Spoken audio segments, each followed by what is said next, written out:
Sino ang mas malakas? Si Red-Haired Shanks o si Kaido gamit ang Thunder Bagua? Hindi ko gets kung bakit may nagtatanong pa rin nito. Alam na ng mga One Piece fans na ang Conqueror's Haki ay pangkaraniwan na lang. Ibig sabihin, kung may Conqueror's Haki ka, pero di mo naman alam gamitin yung advanced version, baliwala rin. Simula pa lang ng laban ni Kaido kay Luffy, pinakita na ni Oda ang advanced Haki. Pero kahit ganun, bakit parang ang hirap pa ring sagutin kung sino ang mas malakas? Si Shanks o ang Thunder Bagua ni Kaido?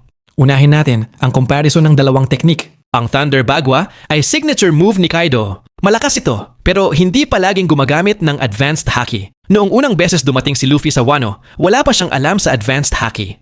Nilabanan niya agad si Kaido gamit ang 4th gear. Pero sa kasamaang palad, one hit lang siya ni Kaido habang lasing pa ito. Yung ginamit ni Kaido, Thunder Bagua. At yun ang unang beses na nakita natin ang tunay niyang lakas.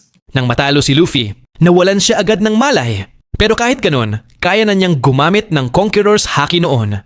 Kung titingnan sa bounty perspective, gising na si Luffy noon at may 1.5 billion bounty siya pagkatapos niyang talunin si Doflamingo. Sa madaling salita, isang Thunder Bagua lang ni Kaido ang tumapo sa isang pirate na may 1.5 billion bounty. Ngayon, tingnan natin si Shanks. Ang malaking pagkakaiba, gumagamit siya ng Advanced Conqueror's Haki. Samantalang sa Thunder Bagua, hindi palaging malinaw kung may Advanced Haki nga ba. Ayon sa mga laban ni Kaido at Yamato, parang mas madalas na basic haki lang ang gamit nila.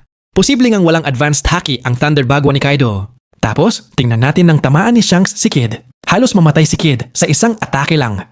Ibang-iba ito sa nangyari kay Luffy na nawalan lang ng malay. Mas malala ang inabot ni Kid. Pangalawa, ang bounty ni Kid ay 3 billion. Oo, maraming fans ang nagsasabi na masyado itong mataas, lalo na para kay Kid at Law. Pero huwag kalimutan, natalo nila si Big Mom. Kaya biglang tumaas ang bounty nila. Pareho silang nakinabang sa awakening ng kanilang Devil Fruits. Ibig sabihin, nung tinamaan si Kid ni Shanks, gising na ang Devil Fruit niya. Samantalang si Luffy, noong tinalo siya ni Kaido, hindi pa awakened ang Gomu Gomu no Mi niya. Ngayon, kung paghahambingin mo si 4th Gear Luffy versus Awakened Kid, maraming fans ang pipili kay Luffy. Bias yan dahil siya ang bida. Pero totoo, kung si Luffy na unang dating sa Wano ang lalaban kay Kid na may Awakened Fruit, malamang talo siya. At kahit si Kid, sa awakened state niya, hindi rin basta-basta matatalo ang awakened Luffy. Pero nung laban kay Shanks, isang tira lang, bagsak agad si Kid.